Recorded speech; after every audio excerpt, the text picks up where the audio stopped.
ಮಿತ್ರರಿಗೆ ಮಧುಮಾಲಾ ಧ್ವನಿಸಿರಿ ಯೂಟ್ಯೂಬ್ ಚಾನಲ್ಗೆ ಆತ್ಮೀಯ ಸ್ವಾಗತ. ಕ್ಷಮೆಯ ಧರಿತ್ರಿ ಸಂಚಿಕೆ 37.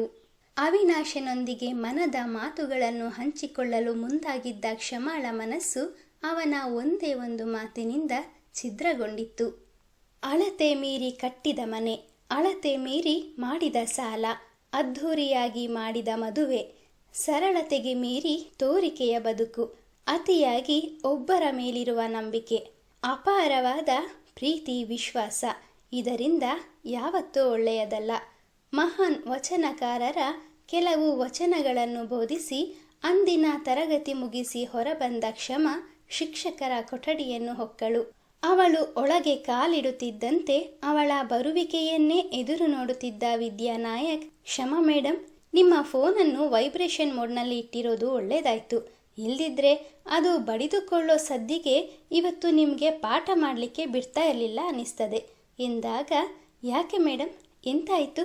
ಆಶ್ಚರ್ಯ ವ್ಯಕ್ತಪಡಿಸಿದ ಕ್ಷಮ ಮಾತನಾಡುತ್ತಲೇ ತನ್ನ ಬ್ಯಾಗಿನಿಂದ ಮೊಬೈಲ್ ತೆಗೆದವಳಿಗೆ ನಂಜುಂಡಯ್ಯನವರಿಂದ ಬಂದ 100 ಮಿಸ್ ಕಾಲ್ಗಳು ಅವಳನ್ನು ಮತ್ತು ಅಚ್ಚರಿಗೊಳಪಡಿಸಿತ್ತು. ಮೇಡಮ್, ಮೊದಲು ಅದ್ಯಾರು ಅಷ್ಟು ಬಾರಿ ಕಾಲ್ ಮಾಡಿರೋದು ನೋಡಿ.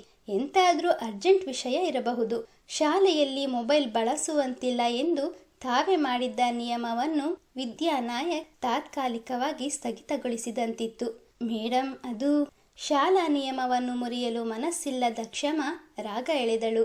ಪರವಾಗಿಲ್ಲ ಮೇಡಮ್, ಈಗ ಮಕ್ಕಳಿಗೆಲ್ಲ ವಿಶ್ರಾಂತಿಯ ಅವಧಿ. 2 ನಿಮಿಷದಲ್ಲಿ ಕರೆ ಮಾಡಿ ಬಂದರೆ ಏನು ತೊಂದರೆ ಇಲ್ಲ. ಅದು ಅಲ್ಲದೆ ಇದುವರೆಗೂ ನಾನು ಯಾವತ್ತೂ ಯಾವ ನಿಯಮಗಳನ್ನು ಮುರಿದವಳಲ್ಲ. ಬಟ್ ಈ ವಿಷಯದಲ್ಲಿ ರಿಸ್ಕ್ ತೆಗೆದುಕೊಳ್ಳೋದು ಬೇಡ ಅನ್ನಿಸ್ತಾ ಉಂಟು.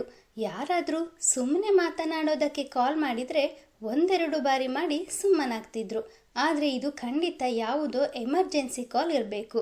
ನೀವು ಅತ್ತ ಹೋಗ್ತಾ ಇದ್ದಂತೆ ಬಡೀಲಿಕ್ಕೆ ಪ್ರಾರಂಭಿಸ್ತು. ಆಗಲೇ ಹೇಳಿ ಕಳಿಸೋಣ ಅಂದ್ಕೊಂಡೆ. ಇವತ್ತು ಸೀನಣ್ಣ ರಜೆಲಿದ್ದಾರೆ. ಯಾವ ಮಕ್ಕಳು ಸಹ ಆಚೆ ಕಾಣಲಿಲ್ಲ. ಮೊದಲು ಕಾಲ್ ಮಾಡಿ ವಿಚಾರಿಸಿ ಎಂದರು. ಸರಿ ಎಂದು ತಲೆಯಾಡಿಸಿದ ಕ್ಷಮ ಹೊರ ನಡೆದು ನಂಜುಂಡಯ್ಯನವರಿಗೆ ಕರೆ ಮಾಡಿದಳು. ಅತ್ತ ಕಡೆಯಿಂದ ಕರೆ ಸ್ವೀಕರಿಸಿದ ನಂಜುಂಡಯ್ಯನವರು ಹೇಳಿದ ಮಾತುಗಳನ್ನು ಕೇಳಿ ಕ್ಷಮ ಒಮ್ಮೆಲೆ ದಂಗಾದಳು.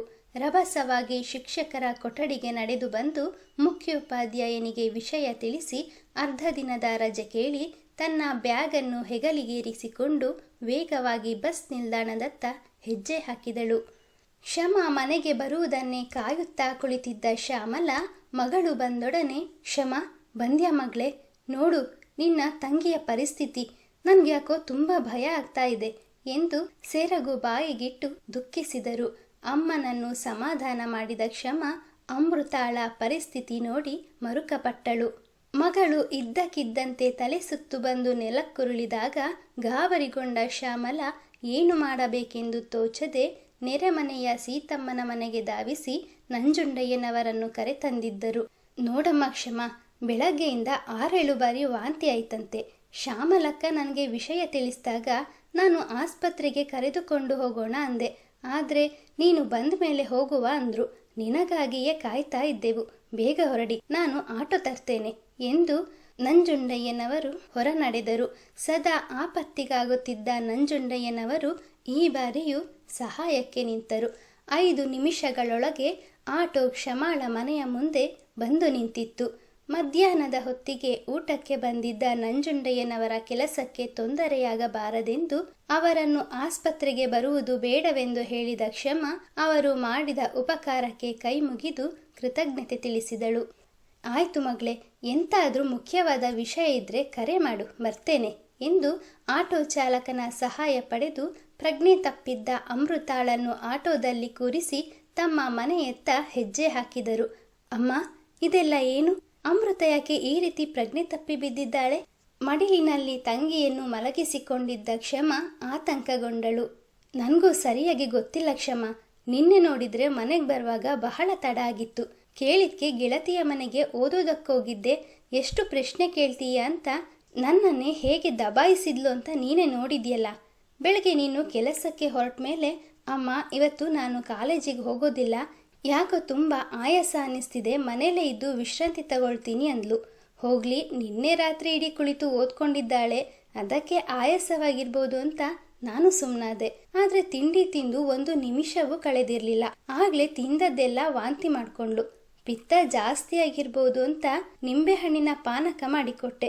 ಅದು ಕೂಡ ನಿಲ್ಲಿಲ್ಲ. ನನಗೆ ಹೊಟ್ಟೆ ಸರಿಯಿಲ್ಲ ಅಂದಿದ್ದಕ್ಕೆ ಅವತ್ತು ನೀನು ORS ತಂದಿದ್ಯಲ್ಲ, ಅದಕ್ಕೂ ನೀರನ್ನು ಬೆರೆಸಿಕೊಟ್ಟೆ. ಅದು ಕೂಡ ವಾಂತಿ ಆಯಿತು. ನನಗೆ ಏನು ಮಾಡಬೇಕೋ ಕೈಕಾಲೇ ಓಡಲಿಲ್ಲ. ಗಾಬರಿಯಾಗಿ ನಂಜುಂಡಯ್ಯನವರನ್ನು ಕರ್ಕೊಂಡು ಬಂದು ನಿನಗೆ ಕರೆ ಮಾಡೋಕೆ ಹೇಳಿದೆ. ಹೊಟ್ಟೆಯಲ್ಲಿ ಏನೂ ಇಲ್ವಲ್ಲ, ಅದಕ್ಕೆ ತಲೆ ಸುತ್ತಿ ಬಿದ್ದಿದ್ದಾಳೆ ಅನಿಸುತ್ತೆ. ನನಗಂತೂ ಅವಳನ್ನು ಈ ಪರಿಸ್ಥಿತಿಯಲ್ಲಿ ನೋಡೋದಕ್ಕೆ ತುಂಬ ಕಷ್ಟ ಆಗ್ತಾ ಇದೆ ಎಂದು ಅಳಲು ತೋಡಿಕೊಂಡರು. ಹಿಂದಿನ ದಿನವಷ್ಟೇ ಆರೋಗ್ಯವಾಗಿದ್ದ ಮಗಳು ಇದ್ದಕ್ಕಿದ್ದಂತೆ ಪ್ರಜ್ಞೆ ತಪ್ಪಿದ್ದಾಳೆಂದರೆ ಹೆತ್ತ ತಾಯಿಯ ಹೃದಯ ಹೇಗೆ ತಾನೇ ಸಹಿಸಿತು? ದೇವ್ರೇ, ನನ್ನ ಮಗಳಿಗೆ ಯಾವ ತೊಂದರೆಯೂ ಆಗದಿರಲಿ. ಹೆತ್ತ ಕರುಳು ಮಗಳ ಪರಿಸ್ಥಿತಿಯನ್ನು ಕಂಡು ಮಮ್ಮಲ ಮರುಗಿತು. ಕ್ಷಮ ಅಮ್ಮನನ್ನು ಸಮಾಧಾನಪಡಿಸುವಷ್ಟರಲ್ಲಿ ಆಸ್ಪತ್ರೆಯ ಬಾಗಿಲಿನಲ್ಲಿದ್ದರು. ಸರ್ಕಾರಿ ಆಸ್ಪತ್ರೆಯ ಲೇಡಿ ಡಾಕ್ಟರ್ ಅಮೃತಾಳನ್ನು ಪರೀಕ್ಷಿಸಿ, ನೀವು ಗಾಬರಿ ಪಟ್ಟುಕೊಳ್ಳುವಂತಹ ವಿಷಯ ಏನೂ ಇಲ್ಲ. ಅವರು ಗರ್ಭಿಣಿಯಾಗಿದ್ದಾರೆ, ತುಂಬ ವೀಕ್ ಇದ್ದಾರೆ. ಅದು ಅಲ್ಲದೆ ಇನ್ನೂ ಸಣ್ಣ ವಯಸ್ಸು. ಹಾಲು ಹಣ್ಣು ಚೆನ್ನಾಗಿ ಕೊಡಬೇಕು. ಹಾಗೆ ಮಂತ್ಲಿ ಟೈಮ್ ಟು ಟೈಮ್ ಚೆಕಪ್ಗೆ ಕರೆದುಕೊಂಡು ಬನ್ನಿ. ಐರನ್ ಕ್ಯಾಲ್ಶಿಯಂ ಟ್ಯಾಬ್ಲೆಟ್ ಬರೆದು ಕೊಟ್ಟಿದ್ದೀನಿ, ಪ್ರತಿದಿನ ತಪ್ಪದೆ ಕೊಡಿ ಎಂದು ಔಷಧಿಯ ಚೀಟಿಯನ್ನು ಕ್ಷಮಾಳ ಕೈಗಿತ್ತರು. ವೈದ್ಯರು ಹೇಳಿದ ವಿಷಯ ಕೇಳಿ ಅಮ್ಮ ಮಗಳಿಬ್ಬರಿಗೂ ಆಕಾಶವೇ ತಲೆಯ ಮೇಲೆ ಕಳಚಿ ಬಿದ್ದಂತಾಯಿತು. ಇಬ್ಬರಿಗೂ ತಮ್ಮ ಕಿವಿಗಳನ್ನು ತಾವೇ ನಂಬಲ ಸಾಧ್ಯವಾಯಿತು. 20ನೇ ವಸಂತಕ್ಕೆ ಕಾಲಿಡುವ ಮುನ್ನವೇ ಮಗಳು ಗರ್ಭಿಣಿ, ಅದು ಕೂಡ ಮದುವೆಯೇ ಆಗದೆ. ನೆನೆಸಿಕೊಂಡವರ ಎದೆ ಝಲ್ಲೆಂದಿತು. ಶ್ಯಾಮಲ ಅಧೀರತೆಯಿಂದ ಕ್ಷಮಾಳ ಮುಖ ನೋಡಿದರು. ಶ್ಯಾಮಲಾರಂತೆ ಕ್ಷಮಾಳ ಮನಸ್ಸು ಕೂಡ ವಿಹ್ವಲಗೊಂಡಿತ್ತು. ಮುಂದೇನು ಮಾಡುವುದೆಂದು ತಿಳಿಯದೆ ಒಬ್ಬರಿಗೊಬ್ಬರು ಮುಖ ನೋಡಿಕೊಳ್ಳುತ್ತಿರುವಾಗಲೇ, ಎಕ್ಸ್ಕ್ಯೂಸ್ ಮೀ, ಹೊರಗಡೆ ತುಂಬ ಪೇಷಂಟ್ಸ್ ವೇಟ್ ಮಾಡ್ತಾ ಇದ್ದಾರೆ, ಪ್ಲೀಸ್ ಎಂದ ವೈದ್ಯರು ವಿನಯವಾಗಿ ಬಾಗಿಲಿನತ್ತ ಕೈ ತೋರಿದರು. ವೈದ್ಯರಿಗೆ ಧನ್ಯವಾದ ತಿಳಿಸಿದ ಕ್ಷಮ ಅಮೃತಾಳನ್ನು ಕರೆದುಕೊಂಡು ಹೊರಬಂದರು.